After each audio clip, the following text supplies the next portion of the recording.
All right. Hello, everybody. My name is Chimoge Ibenwuku. You can also call me Onyeneku Ibenwuku, which just means Professor Ibenwuku in Igbo. Choose whichever language you prefer, although Igbo is better. And welcome to Chimoge's Comments. Today, I am going to be talking about Kemet. Why Kemet? Basically, just because I asked my little sister what my first topic should be, and she said Kemet. So I'm doing Kemet. Shout out to the little sister. Um, Now, this is part of the Dr. John Henrik Clarke historical lecture series. You can see I have a picture of Dr. John Henrik Clarke up there, great great black scholar and historian. I'm sure many of you are familiar with him. So I'm going to talk about a lot of different topics on this channel, but whenever I'm talking about something that's primarily historical, it'll be part of the historical lecture series and be doing it in the name of Dr. John Henrik Clarke. So I hope to channel his spirit. Now, Kemet. Um, Many of you probably know what that is. Many of you don't know what it is. Many of you have heard of it, but you don't know you've heard of it for reasons that I'm going to cover. But I'm going to break this lecture into three basic parts. First part is the rise of Kemet. The second part is Kemet like as it was, I guess you can say, just saying what it was like. And the third part is the fall of Kemet, right? So let's start the rise of Kemet. Let me just unzip my arsenal jacket here a little bit. So let me take this off. Give me a second, guys, because it's kind of steamy in here. You know what? Let me show off my beautiful arms a little bit. Anyway, all right. Now, part one, the rise of Kemet. I hope you guys can see this map of Africa I drew here. It's a crude little map, but it's gonna look like a diamond to you all when I'm done because of all the knowledge I put on this thing. If you can see it, camera's pretty hazy, but we go on. Anyway, so to talk about the rise of Kemet, first we got to talk about the rise of human civilization. So you'll often hear that human civilization begun in East Africa. However, oh, and by the way, just so y'all know my sources, I'll post most of them. If you're watching this on a visual platform, you're watching the video version of this lecture, you'll see as many sources I can find and remember posted in the description of the video. Basically, my sources for this are basically everything I've read, heard, and watched on Kemet, as well as just my own deductions. I'll try and let you know what everything's coming from as much as I can, but the lecture needs to flow, so I can't, throw in a footnote every 10 seconds. But anyway, so you'll often hear that human civilization began around here in East Africa. They commonly say Ethiopia. However, most of the sources that I have seen and heard actually indicate that's not true. It's true that the earliest hominid fossils were found in East Africa. But if you're talking about Homo sapiens, which are human beings, the oldest evidence of human being societies actually is on the western half of the continent. And for those of you who don't know, a hominid, we're the only hominids left, but in the past there used to be other hominids, which are essentially like a species of organism that's very close to us. I'm going to talk about them a bit more later on in the lecture, but think of like the Neanderthals. You guys have heard of those, like your stereotypical cavemen, at least the ones that weren't quite human, or like think of like Bigfoot, right? If Bigfoot existed or exists, that would be another hominid that's not human. So essentially, a hominid could be something that humans evolved from, or a close relative that's a different species. But anyway, in East Africa, we have the oldest hominid fossils, but the oldest human fossils, evidence of human civilization, is actually in the western half of the continent. They're found both here in Igbo land, and of course I'm proud of that because I'm Igbo. Yeah, but then also there's artifacts of a similar age kind of north of that. Now we have more evidence that humanity would have started in Igbo land, just because we can also look at the population density of Igbo land and the genetic diversity of the Igbo people, both of which would indicate that those populations are very old and have been there a long time. However, it's possible that the people who left the artifacts north of that at around the same time would have been just as old or older. However, we don't have access, or at least nearly as much access, and I don't think anyone has found it if it's out there, to their genetic evidence. And certainly we don't have access to their population density because, for reasons that I will go into later, the people who originally inhabited um, this area and all of North Africa are really no longer there. But anyway, you have human beings on the western half of the African continent. Then they migrate all over the rest of the continent, right? And then eventually they go outside the continent. And those people who go outside, keep them in mind because they're going to come back later. But anyway, these human beings, right? Many of them, after leaving the western half of the continent, um, and by the way, when I'm talking the western half of the continent, it would be the area that would be commonly now referred to as sub-Saharan Africa, although the Sahara, which is commonly called the Sahara Desert, but that's redundant because Sahara just means desert in a different language. But that desert did not exist at this time for reasons that, again, I will go into. But anyway, from that region of Africa, or maybe the northern half, but probably below, right here in around modern Igbo land, they leave. Some of them migrate to the Nile River Valley, right? I'm sure you've all heard of the Nile River, the longest river in the world. Very crucial here. They kind of settle at the southern portion of the Nile River. And by the way, the southern portion of the Nile River is known as the Upper Nile. The bottom portion is known as the Lower Nile. That might be a bit confusing to some people because if you look on a map, the lower part is above the upper part. But they were looking at things from a different perspective. But anyway, and that's typically how it's noted.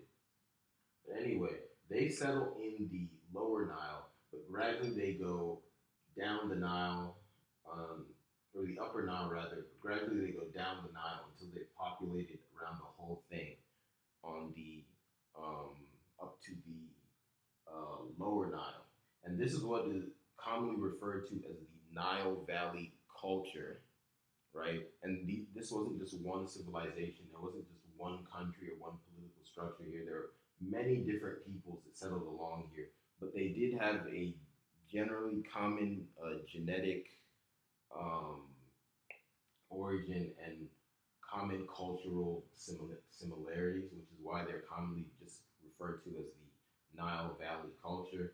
Now, to understand who these people were in contemporary terms, first of all, these people were black. They were Africans because everyone on Earth at this point was black, African. People who weren't African just didn't exist yet, and we'll get into when they came into the picture. But then also, there's different varieties of black African people. But these people were what are known as the Nilotic people, right? And these people are still around today. Many of them are still living along the Nile Valley. But Nilotic people, they get that name from the Nile Valley because they first kind of developed around there, like Nilotic. So these people, they have certain physical characteristics. They tend to be very tall, among the tallest people on Earth. I believe they tend to even get taller than Dutch people, who are also very tall. Also very dark skinned. They have very coarse hair, broad nose. So, they look very similar to me, except just taller and darker. But anyway, yeah, Nilotic people, they're also very renowned for their lung capacity. And scientists theorize that they have this lung capacity because it helps them essentially deal with the heat better because they can, I think it's like they release the oxygen faster or something like that. But anyway, so those are the kind of people that live here, and gradually, right? Some of these people, remember, they moved from the southern part of the Nile, the upper Nile, down the river to the lower Nile. And in this southern part, it's commonly referred to as Nubia, at least one region here. So they moved from Nubia into this lower part of the Nile, and then there's certain other groups here, certain other Nilotic groups. And over time, these Nilotic groups, in kind of the more upper part of the Nile River, the upper part, or lower part rather, lower Nile, lower part of the Nile River basin, they begin to consolidate into one political structure. And eventually, it does become one political structure. And this nation, this country, refers to themselves as Kemet. They also use a couple other names like Was and it's debated exactly how Kemet was pronounced. But that is what they call themselves, or at least one of the things, and that's the name I'll primarily be using to describe them today. Now, this is commonly referred to as the unification of Kemet, but from what I've read, the unification of Kemet, it wasn't like one event. It's not like someone just went wham bam in 2 years the whole thing was united. It's just, as I said, gradual unity. People gradually, making alliances, conquering other people. But the person who's commonly given credit for uniting Kemet is known as Narmer. There are some other names. I'll say that there's some other names who are given credit for this unification as well. Like Menes is another one. But most historians seem to agree that Narmer and Menes are probably the same person, just because people would have different names for different purposes, especially people who were pharaoh, because Narmer was a pharaoh. I'll get into what that was later. But that's the person who's commonly given credit for the unification, I guess, because he gave it that final push to really consolidate it, but it really was a gradual process. So anyway, after that point, Kemet exists. And mind you, the Nile Valley civilization began tens of thousands, maybe even hundreds of thousands of years ago. But Kemet, there is some debate among historians the exact date when Kemet became one nation. The earliest date I've seen was, according to the European time numbering system, 4500 CE, which would be about 6,500 years before now. But then, according to some other sources, they'll say 3100 CE, which would make that 5,100 years from now. And FYI, the black scholars tend to place the date earlier than the Caucasian scholars. But I haven't looked in depth to see exactly who's right. But we know, obviously, some of the political agendas behind putting the dates at different times. But anyway, then Kemet was founded. So now, Kemet exists. So what was Kemet like? Now, first, there are said to have been, I believe, 26 dynasties of Kemet before their first. No, it was 15 dynasties of Kemet before their first conquest, mind you. And the dynastic period, which began with Narmer, right? Because the first person who unified Kemet said to be the first pharaoh, and each pharaoh has a dynasty, right? So that lasted for thousands of years. But they're said to be, there were dozens of dynasties, but before Kemet's first conquest, and mind you, now we're into the second part of the lecture. This is what Kemet was like. I told you about the rise. Now we're into what it was like. But now when we're talking about what it was like, right, there are 15 about dynasties before its first conquest. And the conquest I'll talk about in the third part, the fall, right? But anyway, there are about 15 of those. each one is measured by the, I guess, family that was ruling, right? And these are the families who held the position of pharaoh. So now, what was pharaoh? So pharaoh is commonly translated as king, but it was not a king. King, we have to remember, is a Eurasian, largely Eurasian. Maybe can't say technically that no African ever had a king before a certain point, but I'm not really aware of any that had a leadership position that could be accurately described as a king, although positions often get mistranslated as king. But the pharaoh is not a king because a king is someone who owns the land you're on.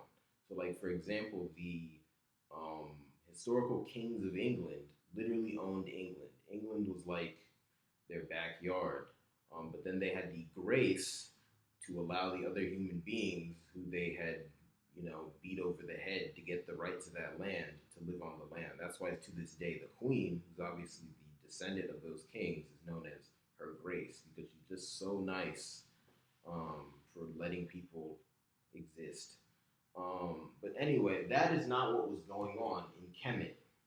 The pharaoh really was more of a spiritual position, and this will be getting into science and metaphysics, which again I'll be covering in a second. But the pharaoh was a spiritual leader who handled spiritual duties, and I know this based upon my study and listening to other people who studied African systems of government and spirituality. And we know that obviously there are variances, but they're generally quite similar. And I've heard people say that the pharaoh wasn't king. Like I know in one of his lectures, the late great Dr. Yosef Ben Yakinen said that. But yeah, the pharaoh is not a king. He was a spiritual leader who had spiritual duties that he performed for the good of the whole nation. So this would include stuff like, praying for peace, praying for abundance, that kind of stuff, and all these other things.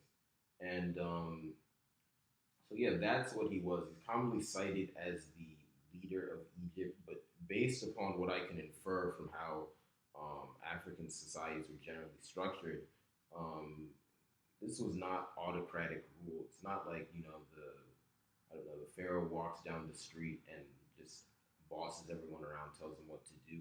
There would have been checks and balances on his power. One of those checks and balances, I'm sure, would have been like a gendered checks and balance, because we know the vast majority of African societies had a balanced system of government. It wasn't a patriarchy, contrary to common belief. Really, the further back in history you go, it actually tends more matriarchal. But you will have male positions of power, but certainly not autocratic um, male rule. But anyway, there were probably equivalent female institutions that would have handled certain aspects of society. I need to do research to know exactly what those were, but based off of what I know about the vast majority of African societies, this had to exist. There had to have been some check on that. But anyway, that was the pharaoh. Now, one common myth about the pharaoh and pharaoh families, I'll call them, not like the royal family, because again, they're not kings. But the one common myth about the family of the pharaohs is that they would commit incest. So it's often said that they would marry their siblings to keep the position of pharaoh within the family and all the privileges that came along with that. However, that is not really true. It is true that you would the pharaoh or pharaoh to be would marry, and I'm going to put that in quotes for a reason. They would marry or be said to be formally married to someone who's regarded as their sister, right? However, they would not actually reproduce with the sister. They wouldn't have any sort of sexual relationship. Both the pharaoh's female counterpart and the pharaoh would form relationships with other people who were outside of their bloodline, and then have biological children with those people. So really, that marriage was really more symbolic, and maybe you could say spiritual than anything else. there was no actual incest going on among the African pharaohs at this point. And that's because, again, getting into metaphysics now and science, um, virtually all African societies were deeply against incest, way more so than any Eurasian society. If you look historically in most Eurasian societies, it has been okay for people to get married and have kids to someone who's is closely related to them as even their first cousin, right? This is still true in a lot of places in the Middle East. Among Arabs, it's actually a preferred arrangement. It's not necessarily preferred in East Asia, but to my knowledge, it's allowed in most cultures. And it was certainly allowed in Europe among Caucasians until about the 1800s when they started doing their own genetic research after, um, I don't know, maybe over 1,500 years of scientific darkness and realized that that had negative genetic effects. But in Africa, nah, you generally don't find that, and that's because they knew from their science that the Earth, which contrary to common modern belief, is actually a living entity. Um, the Mother Earth, it's a feminine entity, living feminine entity, really does not um, like incest. There are a few rules that because different portions of the earth, because again, the earth, it's one entity, but it's kind of like a hive mind. I might go into this in another lecture in the future. If you want to check it out in the meantime, check out the Medicine Show. Um, they're a great YouTube channel out there. They cover this stuff, but this is where I actually learned this stuff. But essentially, without going too far into it, the earth itself will exact extreme punishment on human beings universally for committing a few different acts. Different portions of the earth, which is kind of, again, kind of like a hive mind, will have different variations in rules, but these are universal, namely, don't murder people, don't steal, and don't commit incest. And if you do those three things, like you'll get a lot of diseases. The earth itself will actually be hurt, so then the food it produces will be polluted. Just stuff goes bad. You don't want to do that. Now, again, modern Western scientists who think they know so much will dismiss this, but virtually every other society on Earth before the modern West knew this to be true. So, who do you trust? A few Western scientists, or like literally everyone else who ever lived? Um, anyway, although most cultures knew this, for whatever reason, I have some theories. Again, I'll go into that in another video. Eurasians kind of bent the incest rule, and um, actually, after a certain point, it's pretty clear why specific groups bent the incest rule because they got stupid. But without going too deep into that, Africans never really did that for the most part. So that would explain why the pharaoh, again going back to it, didn't actually go through with full on incest at this point. Um, yeah, sorry, to make sure it's still on. So they didn't go through with the full on incest. And actually, when you consider that, then you would know that the people that were being called brother and sister in this context, like say the pharaoh or pharaoh to be and his sister, in the modern context, genetically were in many cases probably more like cousins anyway, because it's like, um, say it's like you say, oh, mom and dad are married, but really they're brother and sister, and then they have kids with different people. Then the kids produced from those would be cousins in our common parlance now, and maybe not even first cousins. It keeps going on for generations. So the point I'm making is very far from incest. All this stuff that has to be understood. Um, Now, transitioning from that, I'll talk about marriage in Kemet in general to just get you to know a bit more of what the society was like. Obviously, this was a society that existed over the course of thousands of years. There are many nuances to it. Many of the nuances have been lost to us, so I can't cover everything. But I really want to hit some key things to at least get you guys to know what it was like. There is a tendency when discussing history to just talk about who killed who ruled who sat in the throne, but that doesn't really tell you anything about society. You know, that would be like if I just, you know, described America by listing who was president. That really doesn't tell you shit. But yeah, I'm trying to do a little bit better than that. But anyway, getting on with that, marriage in Kemet.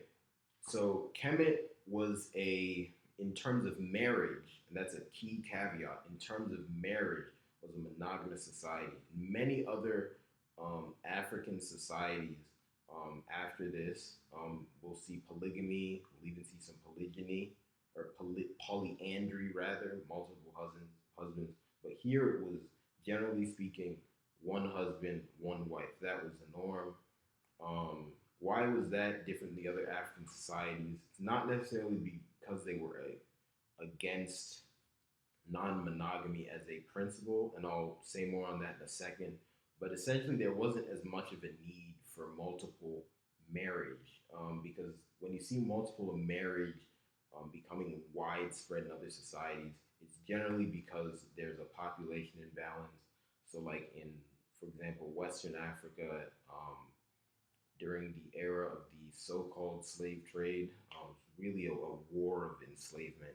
You know, the term slave trade sanitized what was going on. But again, that's another lecture. I'm getting ahead of myself.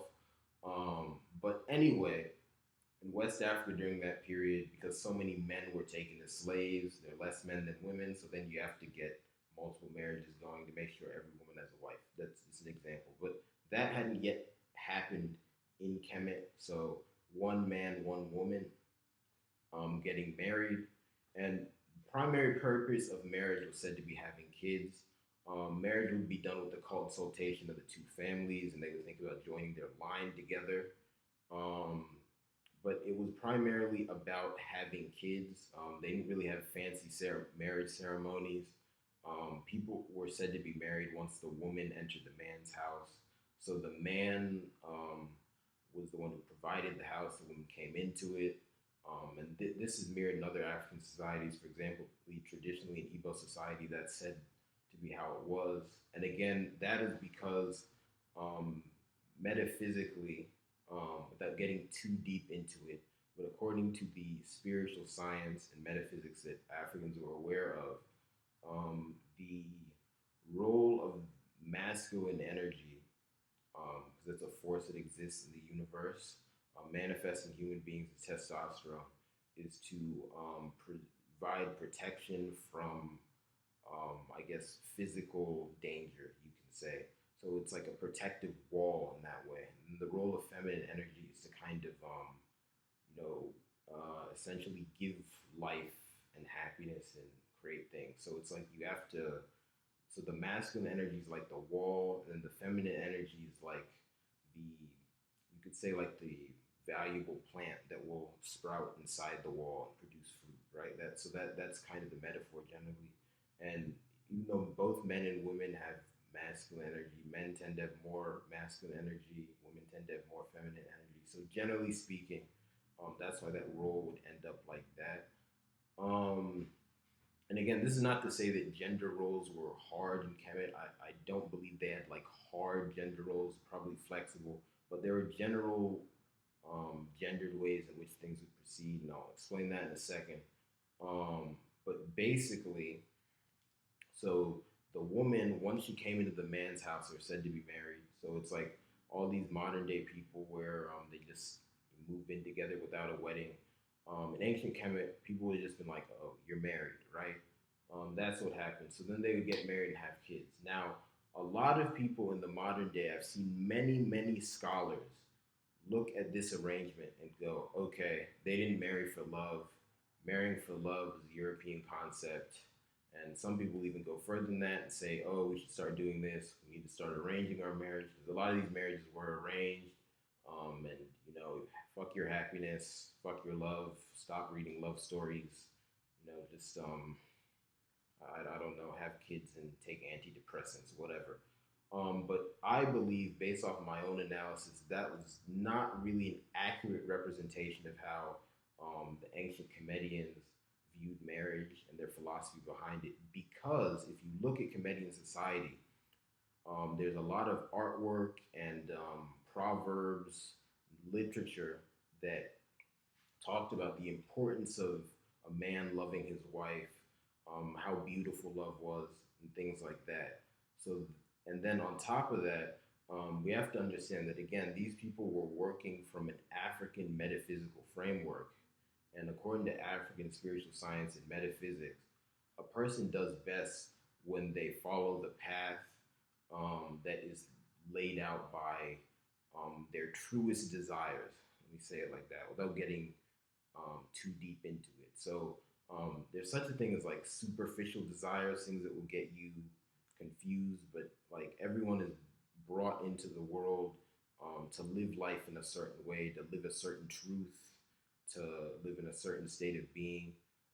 So then, because of that, the challenge of a person is to actually follow their deepest intuition and do what they really, really want to do, not just stuff they think they want to do because they saw someone else doing it, but what they really want to do from the core of their being, right? So because of that, if you were to force someone to go against that, that would be a form of self harm. So in other words, if say I don't know, I met some real nice girl and I was so in love and like, oh, I really want to marry her, and then my family was like, no, go marry like I don't know, Ursula or something. Um, According to like African metaphysical understanding and science, my family would be harming me in that instance. So because of that, individuals and families, I don't think in Comedian society would have generally been um, encouraged to behave like that or do things like that. So couple the understanding of the importance of following your intuition and truest desires with the comedian's own stated value of love, it seems to me like they thought love should be a given in a marriage, right? And another thing to consider is that, again, because remember, the people of Kemet were not the first Africans, right? The older population of Africans are in the western half of the continent. Now, from what I've heard from a friend of mine who does research, heavy research into African history and culture. Actually, the guy who runs the Medicine Shell, check them out. Um, but basically, it is said that in Igbo culture, um, from his research, originally, and remember the Igbos, those are the people who live in this part of West Africa, and are they're the people who live in the region where the oldest evidence of Homo sapien civilization um, exists, right? In their culture, even though the so-called traditional marriage is done a little differently now. Well, sorry, I'm getting ahead of myself. You guys have to forgive me. There's just history is so vast, culture is so vast. I want to say 1,000 things at once, but I gotta condense it for y'all. But essentially, even though, let me say it like this: even though in Igbo culture the way marriage has been done has changed over time, it looks like originally a man would simply marry the first woman rather, that he got pregnant, and it is known for a fact by historical researchers that in Yoruba culture, again, another culture in West Africa, also in modern day Nigeria, fairly close to where Igbos live, that is how marriage happened. In other words, a man would marry the first man, or first woman, rather, can't get a man pregnant. I'm sorry if I triggered anyone by saying that, but I mean, you can't do that. I mean, I'll do a different video about gender identity. Don't worry. I know some of you heard that joke and you think I'm like a flaming Republican or whatever. I'll say some stuff in a second that'll get the Republicans wanting to kill me. But anyway, Yoruba culture, man marries the first woman he gets pregnant, right? So now, clearly, right, if you get a girl pregnant, right, clearly I mean, unless you're the luckiest one night stand ever, right? Because for context, in order to get a woman pregnant, on average, a man has to have relations with her 75 times. And that's not like 75 rounds, that's 75 instances. You know what I mean? So just think of, if you're doing it with someone that much, unless you're a fucking sadist, you like them, all right? You might even love them, right? Likely you love them, right? So that would be a baby conceived out of love and passion. And if that was the earliest norm among these African cultures that are older than the Kemetians, and keep in mind how similar African cultures tend to be, um, we can infer um, that they valued love and passion in the creation of children. So now, if we look at Comedian marriage, right, the purpose of marriage is to have children, but they don't want to force people to go against their truest desires. They talk about how important love is, and we can infer they probably thought that love and passion were important in conceiving children.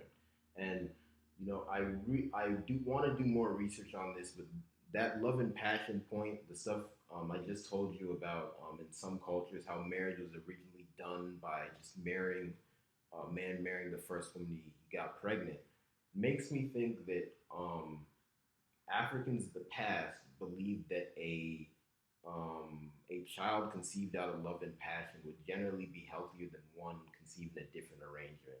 I'm going to be conscious. I won't say that 100% certainty, but I'm really getting a strong hunch based off this evidence I've seen. But anyway, when you take all this together, it seems most likely to conclude that the ancient Comedians believed that love and passion were a given, a crucial baseline aspect of a marriage, at least if you want the marriage to be healthy, given that the purpose of marriage was to conceive kids. Because if you even think about it, right, if a man and a woman get together, they don't like each other, they're they're not gonna be I mean, let me just say it. If YouTube censors me because they're a bunch of Puritans, fine.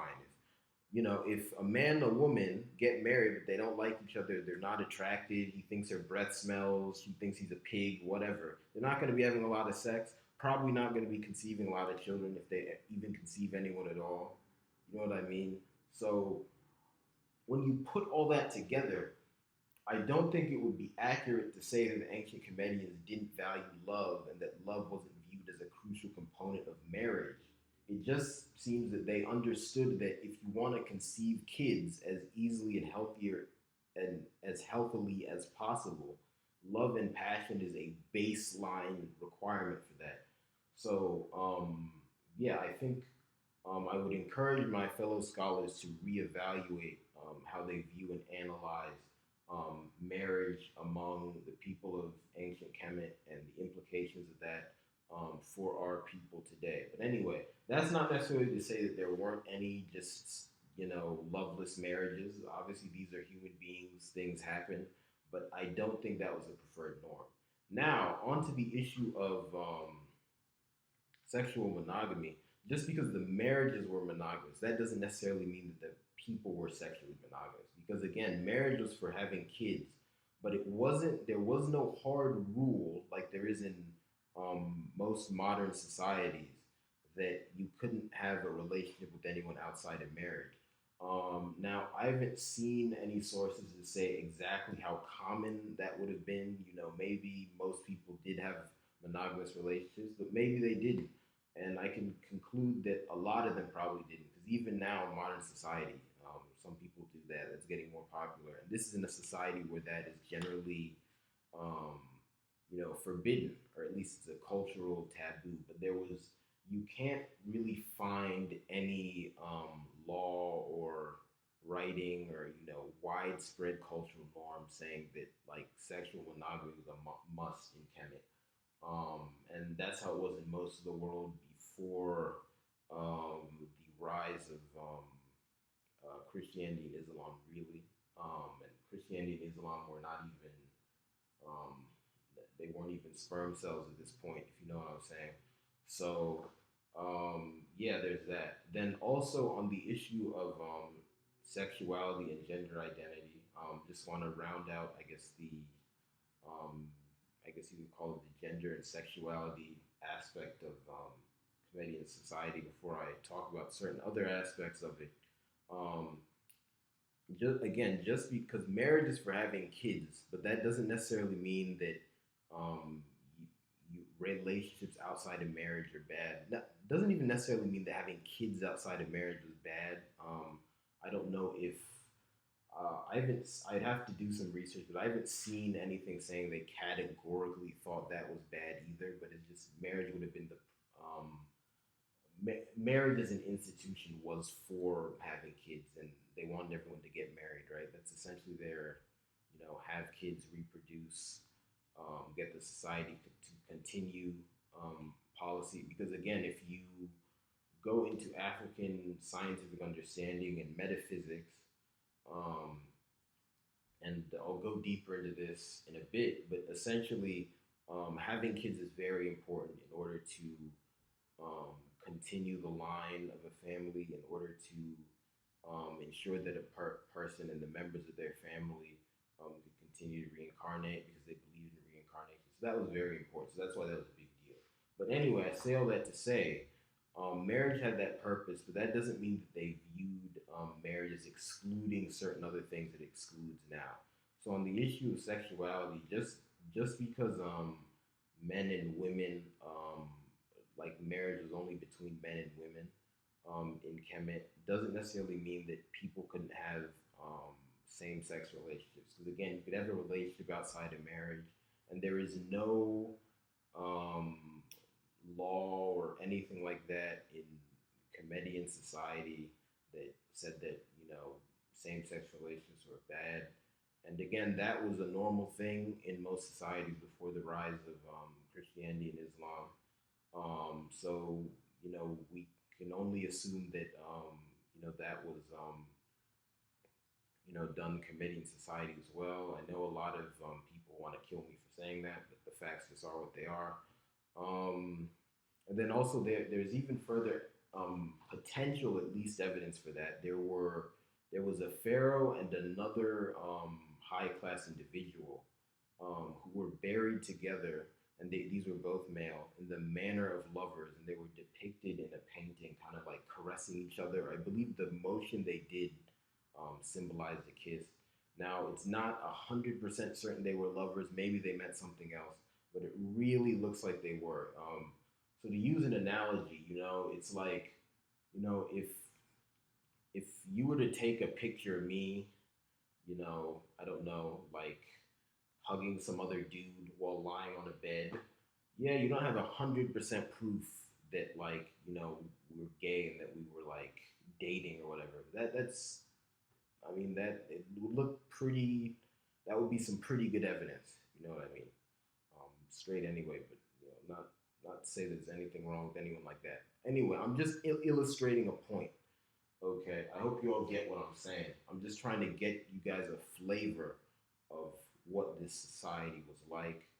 And then also on the issue of gender identity, obviously in modern times you have people that are classified as transgender, non-binary, whatever. And without getting into the debate about, I guess the political and logical validity of that stuff, because again, there's people on both sides of that debate. I'll cover that in a future video, just not now. We can say there were those people like that definitely existed just because they always exist in human society, and there's no reason to believe they're condemned. Now, did they are describe them in the same way we describe now? Like, did they say, "Oh, someone is transgender"? No, I doubt it. But they probably made room for them to exist someplace in their society without overwhelming discrimination. Because again, there is no writing or anything of that nature that says that those people were bad the way it is in modern society. So anyway, that's just a rundown of the ancient Comedians' view of, I guess you could say, gender and sexuality. I think the one thing I would add, I said it earlier, but This is not a patriarchal society, so men and women were viewed as being on equal footing because, like all Africans, they believed in the perfect balance between masculine and feminine. And of course, there were general areas of society that men and women generally were in more.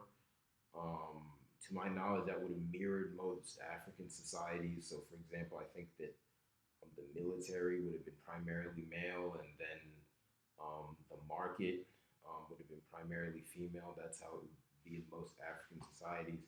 But even in that, that's not a hard rule because in most African societies, they were flexible with that. If there are individuals who are different than the norm, they weren't bad, they're just different. They just did their thing. So, anyway, moving on, let's talk about the ancient Kemetians' language and writing system. So first, the language. Um, the language. Modern scholars don't have perfect knowledge of their language, although from what I've read, I can deduce some things. So one thing you'll notice about Kemetian language is that often um, when it's rendered in modern phonetic scripts, let's say that, um, you won't see vowels. Vowels will be missing, right? So because of that, like the word Kemet, and by the way, the word Kemet just means the black land. There's a little bit of debate as to what that means. Some people would say that that is they called it the black land because they were black and they just want to be like, hey, we're black, this is our land, right? Most other scholars I've heard say that was referring to um, the soil around the Nile, which because of the waters and nutrients in the Nile, that mud was black and it was very rich. It was good for growing crops. I'll get to that in a second. I personally think it was more likely the second description. That is that they were calling it the black land because of the mud. Just because I believe that non-blacks were not common enough that I think they would have had to felt to distinguish themselves like that, and also that again, Kemet is the society in this portion, but there are a bunch of other black people in the rest of the Nile Valley civilization. Nubia, we'll discuss in a second, or here you have people here all over the place. So to call this as the Black Land, that would be like someone living in modern day Atlanta, like me being like, oh, I'm the black guy to distinguish myself. Well, there's a bunch of other fucking black people around. Like, that doesn't tell you anything. Um, yes, but anyway, so their language. So it's commonly rendered without vowels, and then when vowels are added in, there's commonly no vowel added at the end of the word, right? And this is unusual because in most African languages, you will know words don't end in consonants.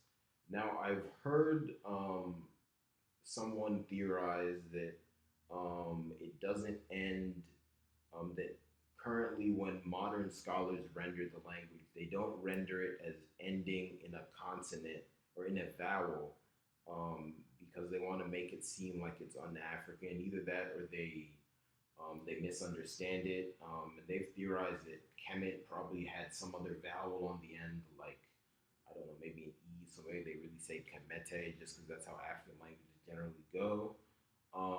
And I can understand that perspective because, again, it is odd for an African language to not have a vowel at the end. However, I actually believe something else is true. I do believe that in their language, unlike most African languages, it would not have ended in a vowel, or words generally wouldn't have ended in a vowel sound, just because when you look at some of the modern day peoples who are descended from the people of Kemet, and we'll get into them in more detail in the future, but namely, a lot of them live in modern day West Africa, in places like Senegal. Then you also have related people in East Africa now who are a bit different, let's say, but they still have that ancestry. So in places like Ethiopia, their languages actually don't often don't end in vowels either, right? And for the people in Senegal, around West Africa, kind of Francophone West Africa, that area, not only do their languages, the words in their languages not end in vowels, but unlike the vast majority of other African languages, they're monotonal. So most African languages are tonal languages. A word could have the same um, spelling. I put quotes around that just because, um, like I'll get into a minute, African language cultures typically didn't have phonetic scripts, so there's not really such thing as spelling. But for the purposes of this example, right, the African languages, in most African languages, two words could have the same spelling, but based off on the tone, which with different vowels are pronounced, it can mean different things. I would give you an example because I do know some Igbo, but I'm bad with my tones. I will be improving that. But right now I'm not quite there, so I can't help you there. But just know that thing. So anyway, based off of that, my theory is that their language generally would have ended in hard sounds, not vowels, and have been monotonal. Again, we can't say with 1,000% certainty just because we don't have any recordings of them speaking, but that's what I've deduced based off of the languages of the modern day peoples who are related to them. Now, as for their writing systems, they did have a writing system. You've heard of them, hieroglyphs, and I know some of you might be confused and be like, wait, I've heard of hieroglyphs in the context of this other group, but again, we'll be getting there. We'll be getting there in the fall, part three, but we're still in part two right now, all right? So be patient, all right? Just enjoy the ride. But anyway, in uh, in Kemetian culture, um, they used hieroglyphs to transcribe verbal ideas in a written form, right? So hieroglyphs are a pictorial script as opposed to a phonetic script. So what does that mean? Most modern day societies, virtually all, they use phonetic scripts. And in phonetic scripts, the every symbol that someone draws depicts a sound, right?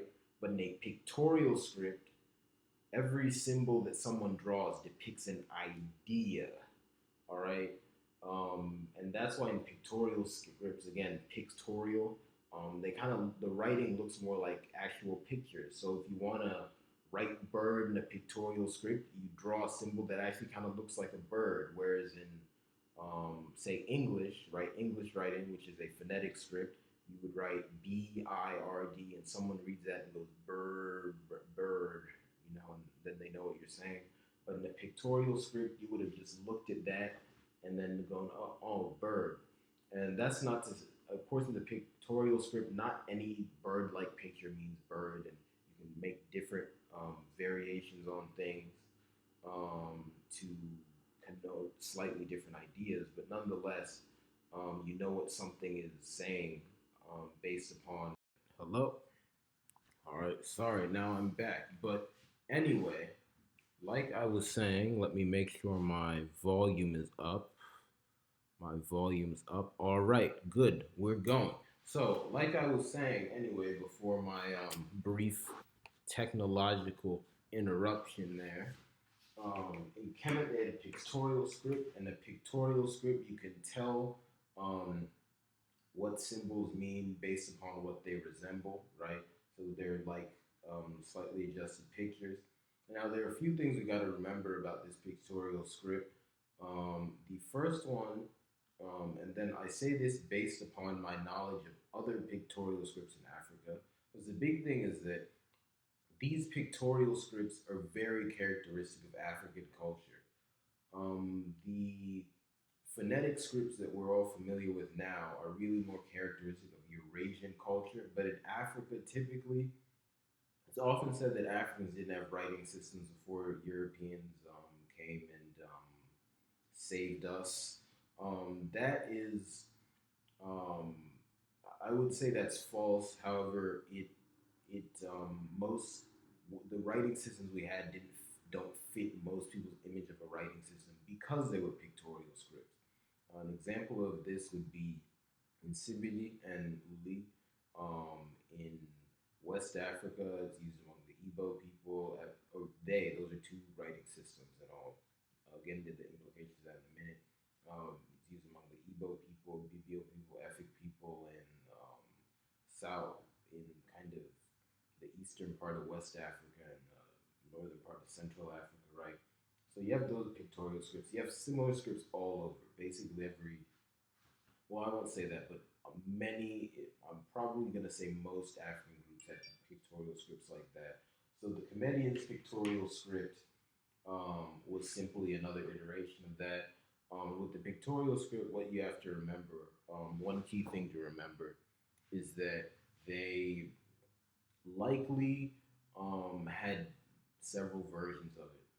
And I say that because typically what you see in other African cultures is that one, the like we refer to the Comedian um, pictorial script or scripts as hieroglyphs collectively, but they might not have all been one script. There could have been multiple different scripts. Again, the example I gave of Insibidi in West Africa, Insibidi was used primarily by men, or is used, and Uli primarily used by women. Could have been a similar thing in Comedian culture. And then on top of that, there could have been a public version and a private version. A public version that would have been used um, by people in their everyday lives to communicate things, and a private version that would have been used by secret societies and um, secret learning institutions, which I'll go into in a second. So that's one thing to consider. And also, modern Western archaeologists, to my knowledge, have not been able to completely decode the Comedian pictorial script. But I would not be shocked if the Africans who are descended from the Comedians, and some of them still call themselves Comedians, so but I'll get into that more in a second, of course. I know what it means, they just don't want to tell them.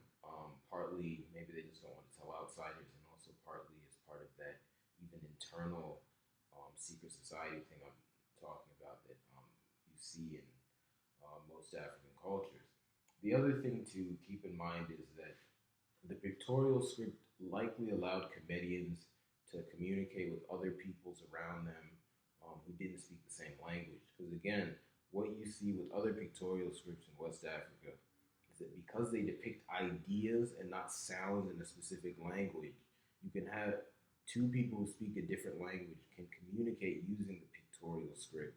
Because as long as they know what idea certain symbols depict, then they'll know what it's saying, even if the person who wrote it speaks a different language. So it's likely, in my opinion, that the Comedian hieroglyphs allowed for cross tribal communication. Um, Another thing to consider, again, going back to the subject of the secret societies, is how this would have done, the Comedian's pictorial script would have dovetailed with their education system. We know that the Comedians had things called mystery schools. These are the same thing as what are called masquerade societies in other parts of modern Africa. And what these really are actually schools, institutions meant to teach people things. Because in most African societies historically, um, education was done in this way. So prepubescent kids um, didn't go to any formal education institution. It's not like in modern society where your 5 year old goes to school. They wouldn't do that. They'd just be out living their lives. However, the community and the society were structured in such a way that they would naturally teach these kids things. So education would be weaved into children's games, into songs.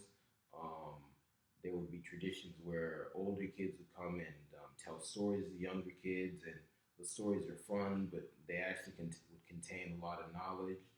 And the kids would learn that way, often without even knowing. Then, when the children got older, probably about beginning at puberty, began to undergo the rituals of becoming men and women. Because again, like in most African societies, I'm sure that the Comedians had rites of passage for kids, certain rites of passage for men, certain rites of passage for women, and then of course that could be flexible if they're individuals who weren't like most men or weren't like most women. But anyway, that would be the structure. So as you began those rituals, you would a child would know what profession they wanted to enter. And again, this the belief was that children are born into the world perfect. It's not like now when you think that a child's born, they're confused, they don't know anything, they need to be molded. I believe that the child is born perfect, and therefore, if they follow their intuition, they'll live the best life possible. So whatever the child intuitively wants to do is what they would be encouraged to do. So, say a child would intuitively want to be a blacksmith, or intuitively want to be an athlete, or intuitively want to be a sculptor, whatever it may be. Then they could enter a well, first there was an apprenticeship system, right? So then they could go work for an older person who did their desired profession, learn from them. But then also they could enter these mystery schools, and again, those I need to look up the exact way it worked out, but I'm sure the just again because of how other African societies are structured and the general similarity of African cultures, that the Comedian society, that apprenticeship system and this mystery school system would be intertwined. But what I do know for sure is that in these mystery schools, right, um, people would be bound to certain oaths and would have to keep certain secrets. They'd have to undergo certain initiation rituals. And in these mystery schools, what they would actually do is they would learn from teaching spirits. When I say teaching spirits, I mean literal spirits. I'll go into the comedian uh, scientific and metaphysical beliefs in a second, but they very much knew about spirits. Um, so then these teaching spirits, people would be, I mean, either maybe they'd be exceptionally spiritually gifted, they could just see them, but in most cases they'd probably be induced into a state where they could see the teaching spirit, and then they would learn from the teaching spirit. So then, yeah, that was the process, and then along with that, they would also learn from older members in society. They would or in the mystery school, and in that way, that's how people would get educated, and they would specifically get educated with whatever profession they chose. And then obviously the hieroglyphs and the pictorials would be involved in that. They'd be used to communicate knowledge, and surely there were certain meanings and symbols that people would learn in specific mystery schools that they weren't meant to share with people outside of that mystery school. So that's the Comedian education system and how it would dovetail with the pictorial script. Now, because I just mentioned it, I might as well go into the Comedian belief in science and metaphysics. Now, a lot of people get confused um, when they encounter Comedian science and metaphysics because they mistake it for what in the modern day we refer to as religion. So they'll hear them talk about entities like Ra, Aset, Horus, and think, oh, these were their gods. They were worshiping them as part of their religion. But that was not happening. These were actually names they gave to different forces of nature. So, like Ra, people commonly say it was the sun god. No, when they said Ra, they either meant the sun or a force that was associated with the sun. They're talking about natural phenomenon, right? When they talked about things that Westerners and modern day scholars would call the earth god or goddess. No, they were talking about the earth or some actual fundamental force associated with the earth. And I know this because that was true of virtually every African society. The concept of gods and goddesses are much later Eurasian concept. You could arguably even say it's an Abrahamic religion concept. That's a different subject, but essentially these are not gods. These are just forces of nature that they interface with and interacted with. Many other modern scholars um, might have noted it's not religion. We're in the habit of saying that in the Kemetian system that these things are simply principles. They were just metaphors that they were using to um, connote certain ideas. But again, um, based upon my study of other African cultures and um, the conversations and you know um, I guess sources and videos, things like that, that I'm familiar with people who know even more than me on these subjects. Those scholars who made that claim, and modern day scholars and other people make those claims, just simply are incorrect. These forces they were talking about were not metaphors; they meant it literally. They just simply had scientific knowledge that we don't have now. Because one thing you have to keep in mind when learning about the ancient world is that essentially we live in a time in modern times of scientific backwardness. So we assume that we know way more than people from ancient societies, but in reality we know less, and that's in another lecture. I'll cover that, but um, all I'll say is that they came to these conclusions about these various forces by thousands upon thousands of years of observation, and they were able to apply that knowledge to great effect. So we should take what they said seriously and not dismiss it as some sort of superstition. But anyway, um, so that was Kemetian science and metaphysics. I do need to look more deeply into exactly how they expressed everything, the nuances of everything they said.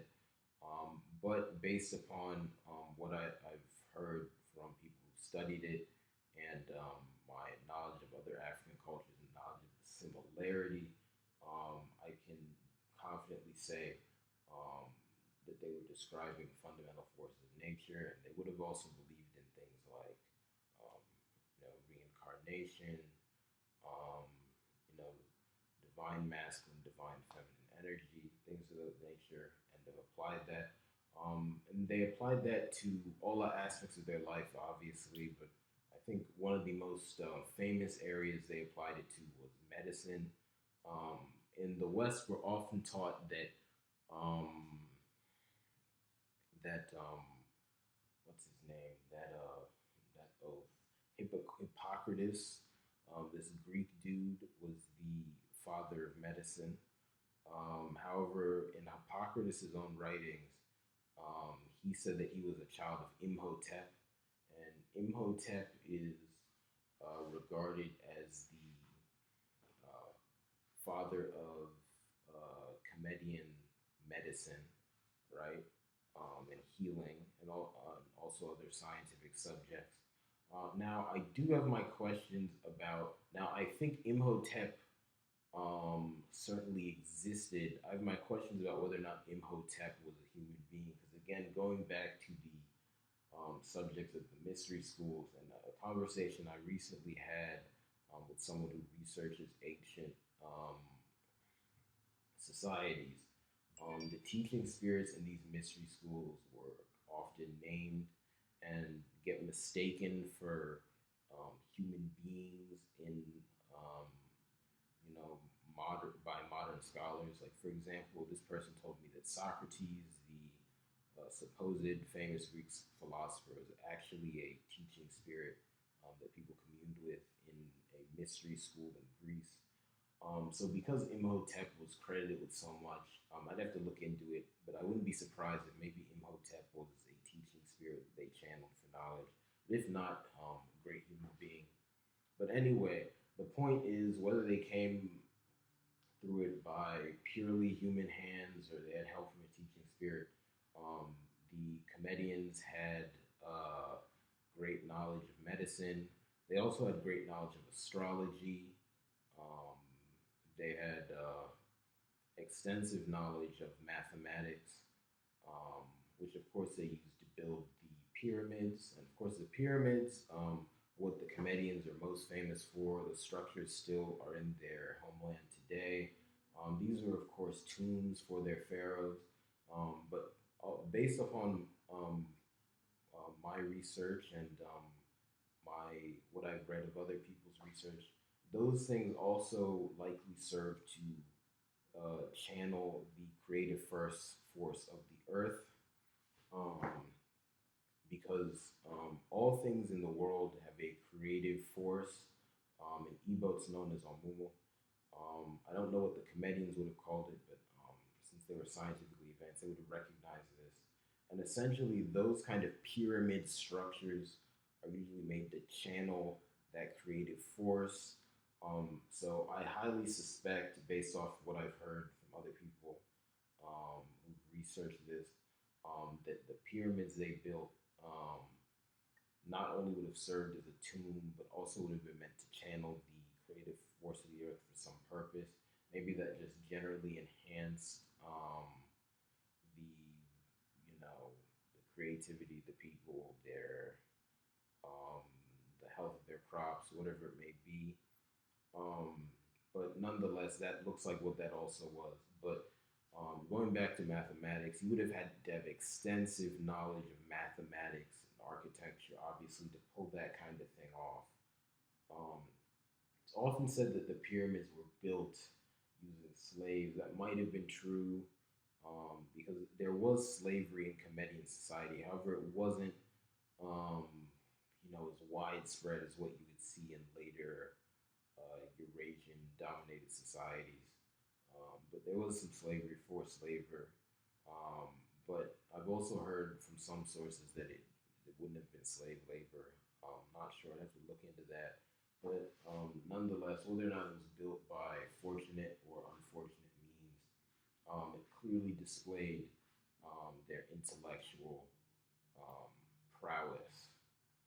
Um, yes, so that's the Comedian belief in science, or knowledge of science and metaphysics and how they applied it. Now, onto the related subject of religion. Again, as I said, the things that I'm talking about commonly get mistaken for religion regards to metaphysics and science, but they're not.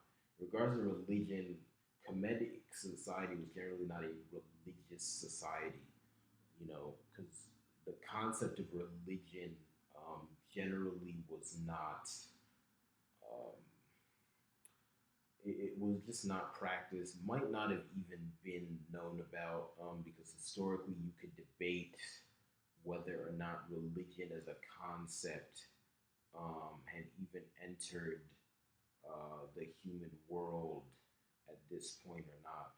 Of course, that's another debate. There were some certain cults, like I believe there was a cult of Amon in Kemet that you could argue was a religious cult. But basically, that would have been, even if that was a religious cult, I'm not totally sure it was. It That's something that a minority of people in the society would have done, and certainly that's not something that was generally done in the tens of thousands of years of this civilization's existence, because these scientific and metaphysical principles, again, they tell you how things are, but they don't tell you what to do. Comedians would have applied these principles based upon their own individual knowledge and desire to do whatever they want. That doesn't mean, of course, they didn't have a code of conduct and morals. They did. It just didn't derive from what you'd call a religion. Um, so they were spiritual, and when I say that, I simply mean not in the connotations of modern. When someone says in the modern sense, that kind of gives you a sense that you're just doing religion on your own. That's not what I mean. I mean they were spiritual in that they knew about the existence of spirits and interface with them as needed. They were scientifically knowledgeable, not a religious society. So next, I want to talk about the agriculture of Kemet, and of course, and really, I'll just talk about the economy of Kemet, and it was heavily centered around the Nile. The Kemetians had a love-hate relationship with the Nile. They loved it because it made the soil around it so fertile, and from there they can grow various crops and also various natural plants grew in that area, and with that comes animals, and you have a lot of to eat, things like that. But then the hate relationship came with the Nile flooding, and of course the floods can be quite destructive. They learned to live with that, but it still could be unpleasant, could create headaches for them. But interestingly, they never damned it or tried to stop that. They just accepted that as a part of life that they had to deal with. And their society was very healthy for it. You can contrast that with now that on the Nile you have dams like the Aswan Dam that have caused massive ecological damage. And you really wonder if the people living in that region today should draw from the knowledge of the ancient Comedians and live as they lived in regard to the Nile. But anyway, the Nile was a major source of economic prosperity because of the crops it allowed them to grow. They also were avid traders. So people would come from far and wide because of the wealth of Kemet to trade with them. They had immense natural resources. Um, Gold. Comedians were said to wear gold all the time because, again, going back to science and metaphysics, they knew that gold had certain properties that could raise the frequencies in a human being to enhance health. So they used it for that health purpose. And other people who wanted gold purely for money purposes, Eurasians who came there were shocked when they saw that the Comedians had so much gold and didn't really bat an eye at gold because there was so much there. So it was a very resource-rich land, and because of that, that led to great economic and political influence of Kemet. And I'm going to transition now to talk about Kemet's relationships with the peoples around them. So first, if you were to look down the Nile and the upper Nile, right, the Comedians' closest neighbors were the Nubians, right, and the Nubians were actually the parents of the Comedian people. And by that I mean that the Comedian people, or Kemet as a civilization, was founded by migrants from Nubia. So, in other words, Nubia is to Kemet what Britain is to the United States. Um, but Nubia and Kemet, always had a tense relationship. They're always fighting wars back and forth. And in fact, several of the Comedian dynasties were actually founded by Nubians who invaded and took over. So think like if Britain and the United States never resolved their differences and kept fighting wars against each other. That's kind of what the relationship was like. Um, but their relationship, there were periods of peace between the Comedians and Nubians. And we have to also keep in mind that at this point, warfare was not as brutal as it is in the modern era for a couple reasons. One, Comedians, like vast majority of Africans, took killing very seriously because, again, their metaphysical knowledge told them, as I mentioned earlier, that killing really both upset and harmed Mother Earth. And because of that, if you killed someone, you could be severely punished, and your family and community could be severely punished. So that's not to say they never waged war and killed the people, um, but they were very hesitant to do that. So they warred a lot less generally over the course of their history than modern societies do. And when they did war, the wars were less brutal. The death tolls weren't as high. That's one thing to keep in mind. Um, but also they would often, resolve the wars more quickly and peaceably than people do now. Um, there wasn't necessarily the same kind of total warfare. So that's something to keep in mind when you're talking about conflicts between Kemet and other people. Um, and of course, there are periods of peace between them and Nubia. But then the Nubians weren't the only people they interacted with. The Kemetians, remember, they're Nilotics, like I said earlier, very tall African peoples, black peoples. But they had great respect for Pygmies, who are, of course, um, are the people that are commonly referred to as Pygmies now. Uh, I think I'll call them Pygmies for lack of a better term. Forgive me, anyone in that category who I'm who's listening to this right now, but it's just there's not. Okay. Sorry, another brief interruption. But anyway, as I was saying, I apologize for using the term pygmies because I can't think of any other catch-all term for the group of people I'm trying to describe. However, keep in mind that term is regarded as derogatory by that group of people. One, I think probably the most famous subset of this group of people is known as the Twa, live around the Congo, in and around the Congo in Central Africa today. However, not all people in this group I'm describing are Twa, so I couldn't just call them all the Twa. So that's why I will, with much regret, go forward calling them pygmies. But in regard to pygmies, this is another group that the Kemetians had a very interesting relationship with. Pygmies, those would be people who were kind of the opposite of the Kemetians, who were Nilotic, very tall and dark. Pygmies also dark, broad nose, coarse hair, all that, but they were very short, hence why they've been called by many outsiders pygmies. Various pygmy groups lived all over the continent and all over the world. You can still find them today in parts of Central Africa, South Africa, and certain islands in Asia and around Melanesia today. But previously, it's thought they were much more widespread, and they were always revered among many outside cultures, non-pygmy cultures, for their scientific knowledge and spiritual knowledge. And the Kemetians were no different. They revered the Pygmies as a source of deep metaphysical knowledge and spiritual connection, and believed they even cited the Pygmies as a source for a lot of their knowledge. And it's said that in one story, a pygmy was brought by a Kemetian traveler to the Pharaoh of Kemet. The Pharaoh of Kemet was so delighted and had a meeting with the pygmy man who was brought before him and learned a great deal from him. So that tells you the respect they had for another group of people.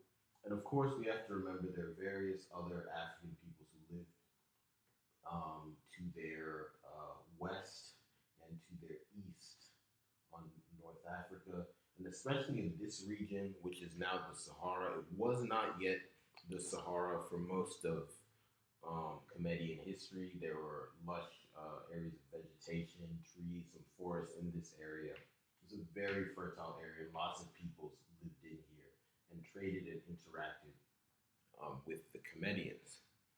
Now, I'll get into their relationship with the Eurasians, and this is still part two. But once I'm done with this, I'll get into part three, the Fall of Kemet, and you'll see why. Because the Eurasians are the cause of that fall.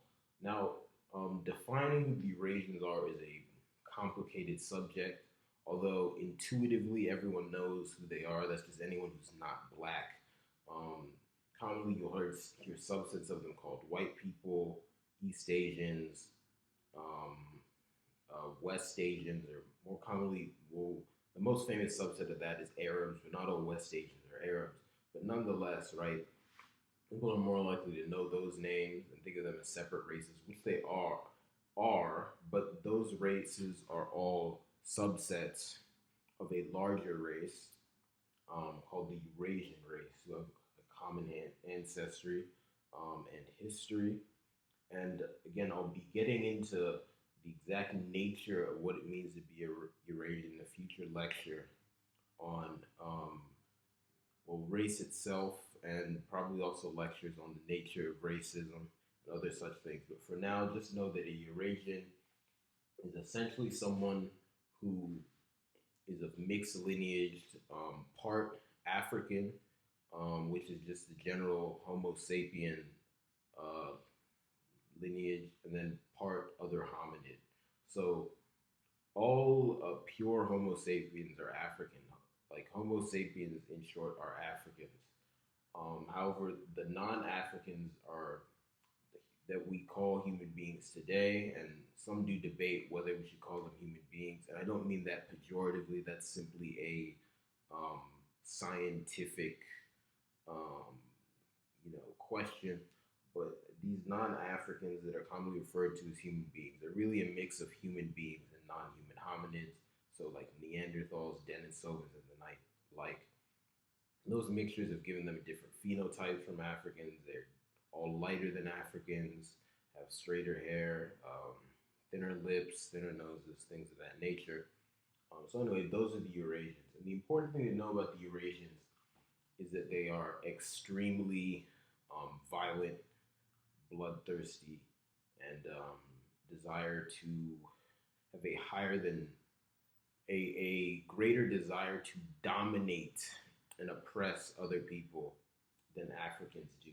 Why this is, well, this fact might upset a lot of people to hear it, but is objectively true when you just look at the behavior of Eurasian groups throughout their relatively short human history and the behavior of Africans throughout African history. That is simply a fact. Why that is debated. Some say it might be genetic. Some say it might be due to the climates that Eurasians are in. The most compelling theory I have heard, though, and again, I'll get into that more in a future theory about Eurasians. Don't want to get into it too much now. Focus more on Kemet. But the most compelling theory I've heard to explain the behavior of Eurasians is that they are nomads. Because keep in mind, Eurasians are a mixture of non-human hominids and Africans who left Africa. So these Africans migrated great distances out of Africa, went around the whole world. But at some point, some of these Africans who left Africa, somewhere in Eurasia, mated with these non-human hominids to create the Eurasians. And these people were nomadic. They'd already traveled a great distance outside of Africa for a long time. And they kept doing that. And what happens with nomads is essentially they don't feel safe anywhere because they're constantly on the move. They don't get time to get to know the other people. They might temporarily settle around. Those people are suspicious of them. They're suspicious of the people they've temporarily settled around when they're on the move. And then couple this with certain harsh climates they could be moving through, or at least unknown terrain. Right? It's not necessarily always harsh. Although in many cases it certainly was, evidence seems to indicate. Then you have a people who are constantly paranoid, and they end up having a mentality that everyone's going to kill them. In order to survive, they have to kill or be killed. They have to strike first. They have to kill others before they are killed. And this leads to a lot of irrational violence because they always pick the most violent option first because they feel that will make them safe. That is the most compelling theory I've heard to explain Eurasians. We could debate about that, and I'm open to other theories. Please tell me in the comments. I could maybe address them in future videos, but that seems the most likely thing to me. But anyway, these very violent Eurasians begin interacting with Kemet. At first, these interactions are peaceful, because keep in mind, even though Kemet is not a society free of xenophobia, there's never been a society like that. Much less so than most modern societies, just because like the vast majority of modern societies, Kemetians treated travelers very well. It was a custom that if a traveler came from a foreign land, you would treat them very well. You would feed them, you would talk to them, you would house them, you would give them whatever they needed. So when these Eurasians initially began to come into Kemet, that is simply how they were treated. And they were allowed to settle there if they wished, even. Treated very well.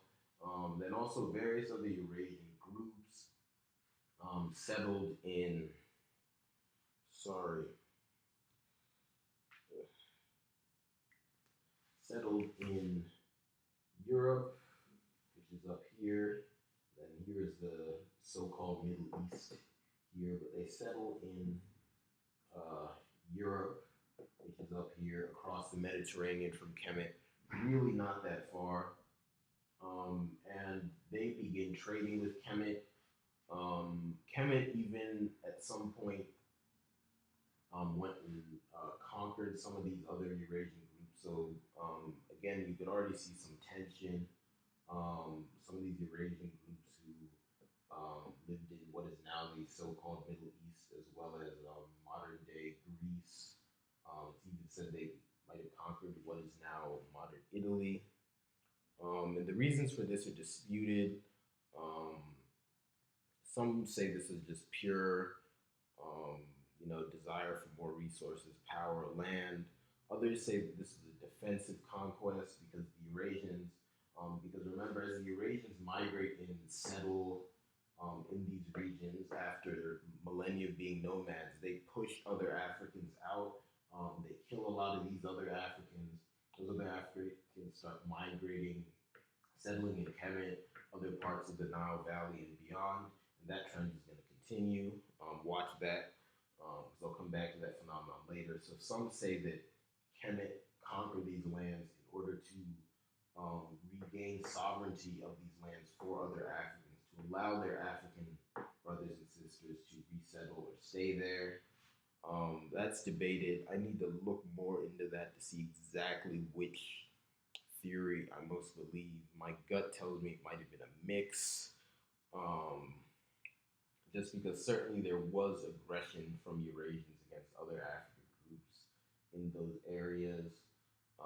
However, at the same time, it seems to me that if you didn't want to take resources or land, you could do something other than conquer them. But that is up for debate. But anyway, that was the relationship between Kemet and these other Eurasian groups.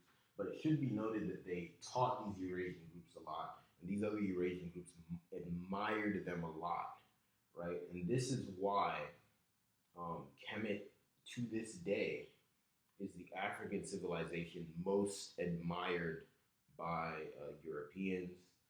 They constantly deny that it's an African civilization, but as we discussed it, unquestionably it was. But nonetheless, they greatly admired it, especially the Greeks, because the Greeks, even themselves, said that their culture came from Kemet, as in their cultural practices and ideas came from Kemet.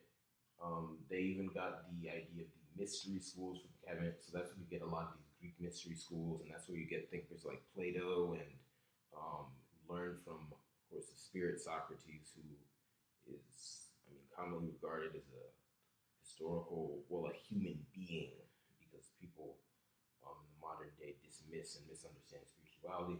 Again, another topic, but just to say that the Kemetians had great influence.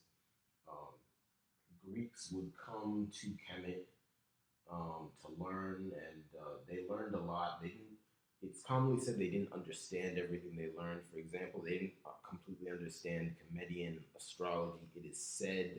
So then they went back and created the Greek zodiac based off of a misunderstanding of Kemetian astrology. Perhaps we're not giving the Greeks enough credit, because I've heard from other sources that the Greeks were actually very scientifically knowledgeable. Um, these are African sources, because of course the European sources tend to talk about the Greeks as the source of all knowledge, which isn't true. But certain African sources have indicated that the Greeks were very scientifically knowledgeable. It's just that they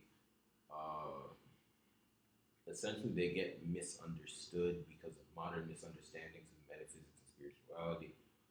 So how much the Greeks stole from Kemet, or how much stuff that the exact amount that they came up with on their own simply by looking at the world around them, which of course, are going to be similar because both the Kemetians and the Greeks are on Earth. It's up for debate, but it is unquestionable that the Greeks did learn a lot from the Kemetians. Um, yes, so we have that now.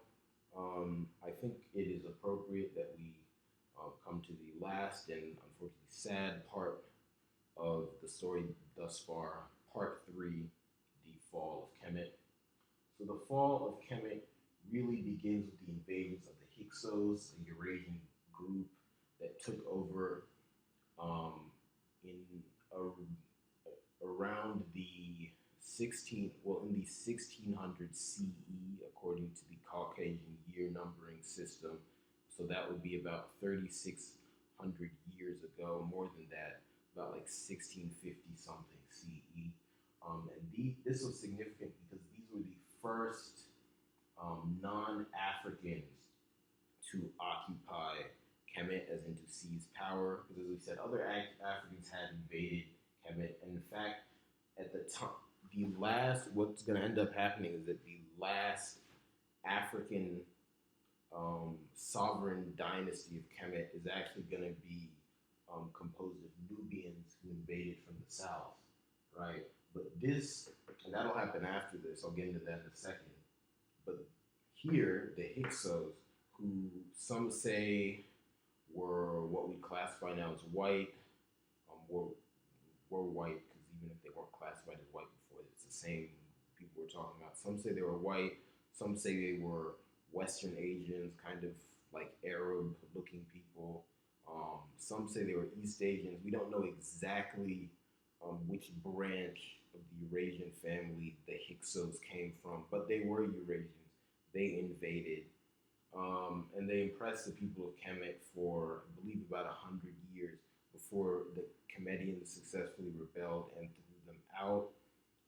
And it's said that the Hyksos occupation of Kemet is the time when a lot of the biblical stories of Kemet come from, because of course Kemet is very famously mentioned in the Bible. Of course, the account of Kemet in the Bible is fictional, metaphorical, it's legendary, whatever. It's not historical, but many scholars think that some of the events that went on under the Hyksos' reign and political fallout from that inspired those accounts. So anyway, the Kemetians overthrow the Hyksos. They have some more centuries of African rule, I think even over millennia. And then they have their last free dynasty, which are those Nubians who invaded and took control. But then after that, you have the Greeks, and really more technically the Macedonians. But the Macedonians were a Greek.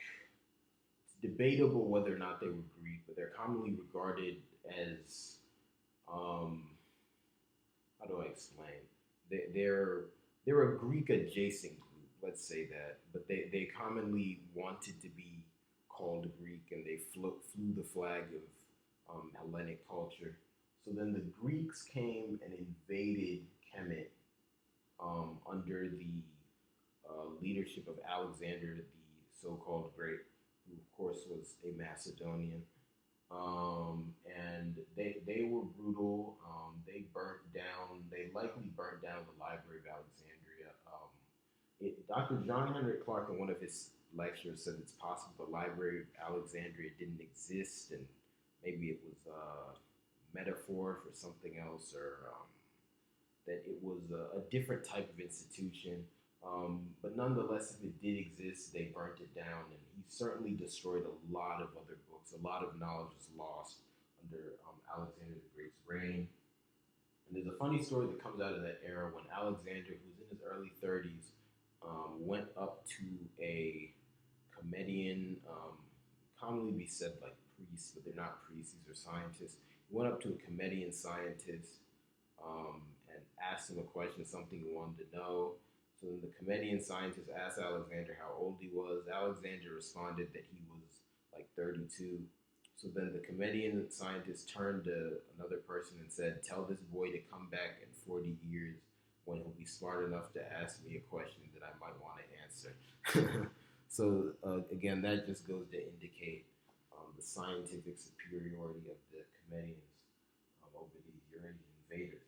But anyway, so Alexander the Great, he established his empire, and the Kemetians are under his rule as part of his empire. After his death, his empire fractures, and it's divided up among his generals. One of the generals is named Ptolemy. So then the Ptolemies, who are Greek, ruled over Kemet in the Ptolemaic dynasty. And this is when Kemet became referred to as Egyptus by the Greeks. And this is where we get the modern word Egypt. And that's why, if you haven't guessed it, this civilization of Kemet is what is referred to in modern days Egypt, ancient Egypt. But the reason I haven't used that word up until now is because the civilization never called themselves Egypt. That is a derivation of the word used by the Greek invaders to refer to this area. It's also important to note that when the Greeks invaded, they started changing the names of cities.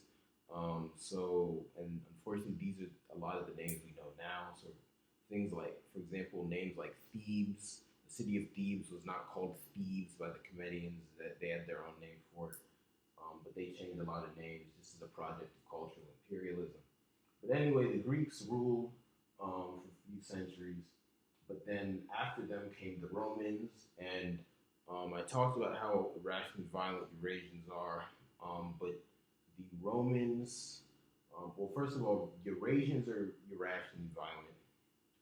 White people in the Eurasian tribe are even more irrationally violent than the other Eurasians.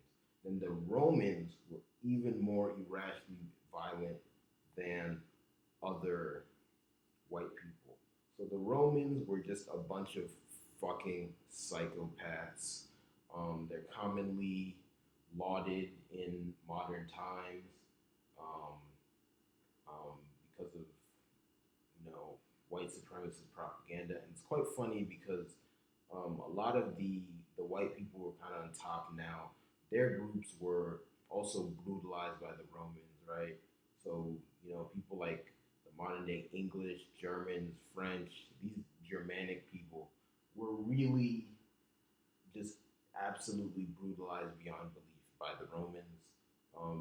So the fact that they are lauding the Romans now, upholding Latin as a language of sophistication, it's a testament both to the strength of Roman propaganda and the just how far you can lose yourself if you forget your true ancestral heritage. I know the ancestors of these Germanic peoples who were murdered by the Romans are spinning in their graves. But anyway, that's another subject. Let me get back on track. So the Romans invaded. They were complete psychopaths. They brutalized the place. And we also have to keep in mind the abominations that were being committed. Because first, the Greeks came in, they committed a lot of murder and theft. Keep in mind, Mother Earth does not like that for reasons I previously mentioned. The Romans come in and they commit more murder and theft. And also the Greeks, it should be noted, also committed, at least at the royal level, because they transformed the pharaoh ship into an actual king system of kingship. So their pharaohs operated more like actual kings and queens, because I think they had some female pharaohs or pharaoh equivalents. But when they did that, they kind of misunderstood what the Kemetians were doing with the pharaoh marriage thing. Because remember, the pharaoh and his sister would get ceremonially married just to symbolically and spiritually keep the position within their family, but they would not actually have a sexual relationship or have kids together. The Ptolemaic Greek pharaohs would marry their sisters and actually have sex and have kids. That is massive, massive incest. Mother Earth is not like that, and that is in the leadership position of the country. So the Greeks are committing um, murder, theft, and incest at a high levels. I don't know about it more common levels, but again, in most Eurasian societies, it wasn't a categorical rule. You couldn't marry cousins and things. So there must have been some of that going on. But anyway, Mother Earth doesn't like that. Romans, basically the same thing. They didn't have that brother sister marriage thing among the Roman, I guess, governors, because the Romans had governors of now Egypt, they're calling it. But there's a lot of theft and murder. And then it's around this time you begin to have the Sahara creeping up, all the lush vegetation that's in this area starts to dry up. There's still good farming along the Nile, but there's immense pressure being put on the peoples around Kemet. A lot of them are migrating away, and of course, because of the Eurasian invasions of Eurasia, other Africans are flowing through the area. So all that must have put some pressure on Kemet as well, and put stress on the civilization. So the Romans rule after the Roman Empire, at least the Western Roman Empire falls. You have the Byzantine Empire ruling over this region. And the Byzantines are just Greeks. I'll do a segment or a lecture where I cover the Byzantines in the future, but that's just another name for Greeks. They and the Romans kind of started pretending they're Romans a bit, but they were just Greeks. So the Greeks were there doing Greek things again, being brutal, right? But then what dealt the final blow to Kemet was the Arabs. So the Arabs originated kind of in the Caucasus Mountains, migrated down to what we now refer to as the Middle East, which by this point was desert. And this point when the Arabs come, that is after about 500 AD. Oh, and what I forgot to mention is that one major change that happened under the Byzantines was the coming of Christianity. So the Byzantines, with their form of Christianity, which we now refer to as Eastern Orthodox Christianity, converted a lot of Kemetians and other peoples who were living in the area to Christianity. And Christianity is a subject I'll cover in a different lecture, but what we got to know for this is that what Christianity did and was used to do in Kemet, like in basically every other place, was to help strip the Kemetians of their culture. So all of that, the Kemetian science, spiritual science, economic science, whatever understanding of metaphysics, was put into the box of evil. So the practice and application of that knowledge went down, and then also just general anti-black sentiments were perpetuated by that and just used as a tool of conquest. So there was that. The Arabs would come in from the desert. They overthrew the Greeks. They conquered Kemet, and they did the same thing as the Greeks did, except instead of using Christianity, they used Islam. So Islam, very similar religion to Christianity. Again, I'll go into in depth in a different lecture, but basically they just use it to project suppression of Kemetian culture, anti-black sentiments, and Arab supremacy. So then the Arabs are committing massive murder, massive theft, but then also what was different about the Arabs that I don't think enough people talk about because they don't understand the metaphysical implications of this was incest. I talked about incest a lot when talking about Eurasians, and I mentioned this before, but Arabs do incest more than almost any other Eurasians because in Arab culture, for a couple of cultural and political reasons, it is preferred that someone marry their first cousin. So when the Arabs came here, and mind you, they were practicing massive settler colonialism.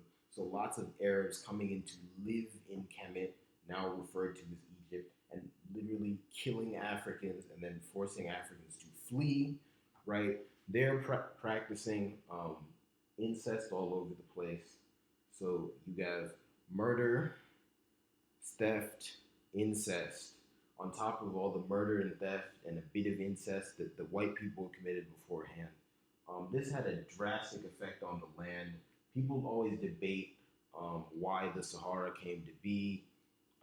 It's commonly said that it was due to some random climatic changes, also due to some unhealthy, ecologically unhealthy agricultural practices.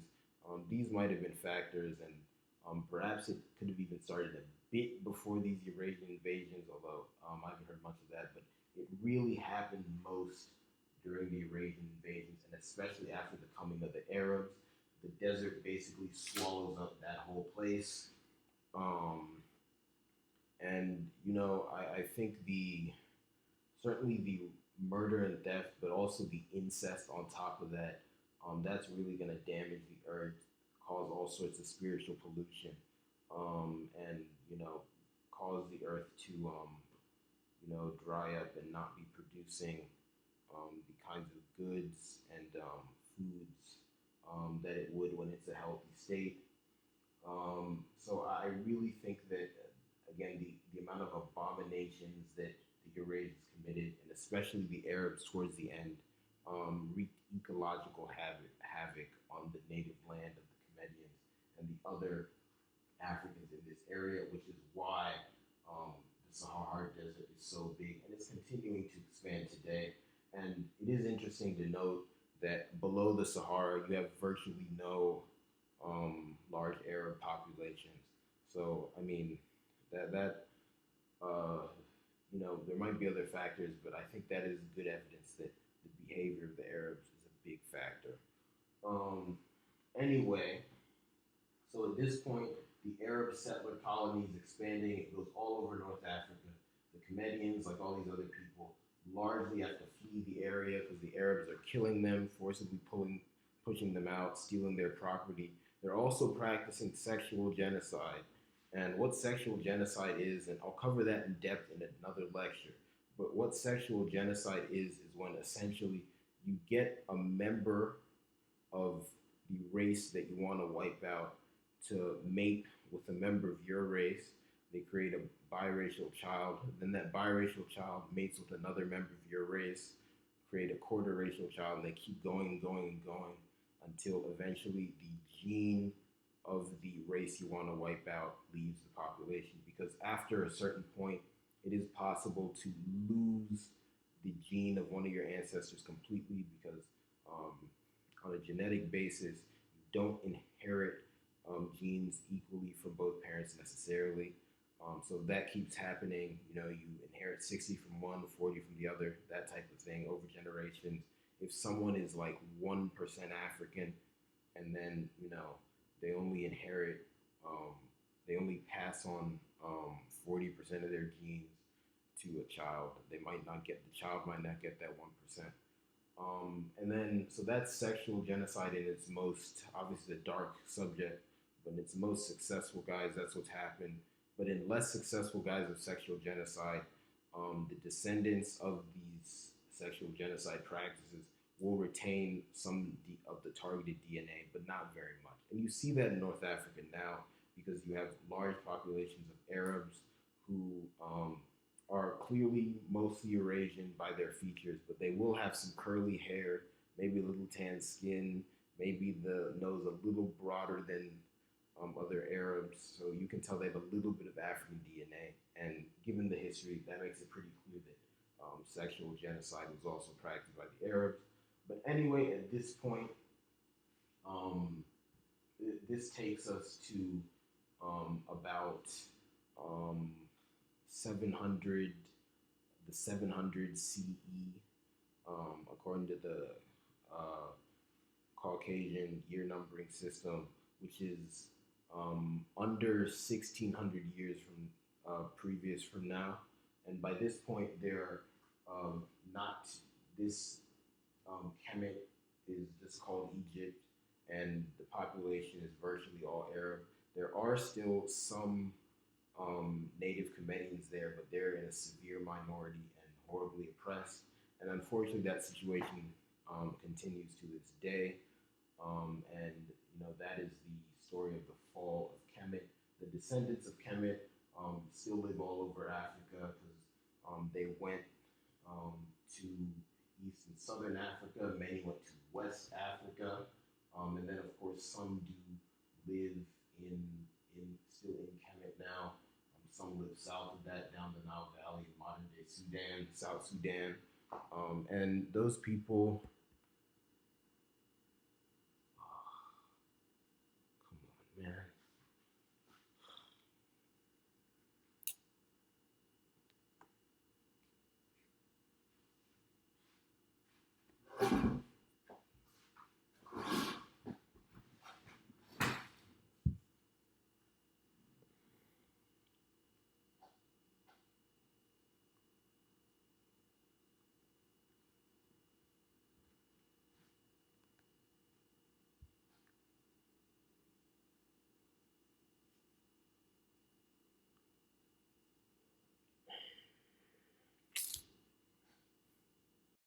Okay, sorry. Further technical difficulties, haters and enemies of progress coming at me through wires, but we shall overcome. And we have overcome because this is the end of the lecture.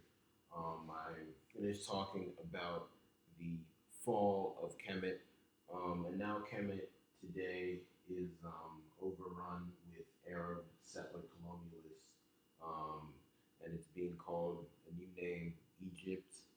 As I was saying before, some of the descendants of Kemet who live around South Sudan do still call themselves Kemetians and identify with the civilization. So the Kemetians are still around. It's just their numbers aren't what they used to be, and also I guess a lot of them don't necessarily call themselves Kemetians anymore. Although they will note that they came from the Kemetians if you look at the oral histories of these groups. It's just that because maybe they traveled and they mixed in with other groups and time, they go by different names now. But yeah, the Kemetians are still around. However, um, the land they occupied for thousands of years, the land that they were native to, because they were the first ones to live on it, are now being occupied by invaders. So that sounds like a sad story, but we can take heart in the tens of thousands of years that they lived as an excellent civilization and people, and we can look to them as an example of what good we can do to move forward. Both those of us who are descended from Kemet and those who are not descended from Kemet directly, but are nonetheless related, so we can continue on, and perhaps in the future we can regain what was lost, or at least get some just compensation for what was lost. So thank you guys very much. What do you guys think? Please let me know in the comments on this video on whatever platform you watch it on. I'd like to hear from you, and I can do some updates in the future. If you guys know anything that I haven't covered here, or see anything that I said here differently and have some different information. So I look forward to dialoguing with you all. This has been the very first um, Dr. John Henrik Clark history lecture here on Chimoge's Comments. So thank you very much, and see you next time. Goodbye.